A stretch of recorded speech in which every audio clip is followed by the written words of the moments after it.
Hello friends, ஒரு காரசாரமான mutton gravy சாதத்தோட பிசைஞ்சு சாப்பிட வேறு லெவலில் இருக்கும். ஸோ இது எப்படி செய்கிறதுன்னு பார்த்துடலாங்களா? இதுக்கு தேவையான பொருள் என்னென்னு பார்த்துட்டிங்கன்னா, 2 பெரிய வெங்காயம், ஒரு மீடியம் சைஸ் தக்காளி, கொஞ்சமாக மல்லித்தலை, கருவேப்பிலை, இஞ்சி பூண்டு பேஸ்ட்டு, 1/2 kg மட்டன் கழுகி எடுத்திருக்கேன்.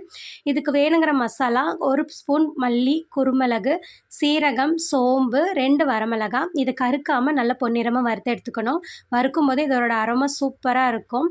இதை கொஞ்சம் நேரம் ஆறட்டும். அதுக்குள்ளே நம்ம கறி வேக வச்சுக்கலாம். அதுக்கு என்னென்ன தேவைன்னு பார்த்துட்டிங்கன்னா, நம்ம அறுத்து வச்ச எல்லா பொருளும் போட்டு அது கூட இஞ்சி பூண்டு பேஸ்ட்டு, மஞ்சத்தூள், காரத்துக்கு தகுந்த மாதிரி மிளகாத்தூள், நிறைய மல்லித்தூள். ஏன்னா மல்லித்தூள் நிறைய போடும்போது நமக்கு கிரேவி கிடைக்கும். ஸோ நம்ம வறுத்து வச்ச இந்த மசாலாவையும் பொடிச்சு அது கூடவே ஆட் பண்ணிவிட்டு வேணுங்கிற அளவு தண்ணி விட்டு நல்லா கையில் இலக்கி விட்டுக்கோங்க. ஒவ்வொரு குக்கரில் ஒவ்வொரு மாதிரி விசில் வரும். ஸோ இது மட்டனுங்கனால நல்லா ஒரு 4-5 விசில் வரட்டும். இப்போ பாருங்கள், கறி நல்லா பஞ்சு போல் வெந்துருச்சு. அதுக்குள்ள நம்ம ஒரு கடாயை வச்சு அதில் 2 ஸ்பூன் எண்ணெய் ஊற்றி இந்த வெங்காயம் கருவேப்பிலையும் போட்டு நல்லா பொன்னிறமாக வதக்கி எடுத்துக்கலாம். ஸோ வேக வச்ச இந்த மட்டனையும் அது கூட ஊற்றி நல்லா கொதி வரட்டும். நல்லா கொதி வரும்போது அதில் 1 ஸ்பூன் சீரகப்பொடியும் வேணுங்கிற அளவு மிளகுத்தூளும் போட்டு தேங்காய் எண்ணெய் ஊற்றி இறக்கினா கமன்னு மட்டன் கிரேவி செம்மையாக இருக்குங்க. இது சாப்பாட்டோட பிசைஞ்சு சாப்பிட வேறு லெவலில் இருக்குங்க.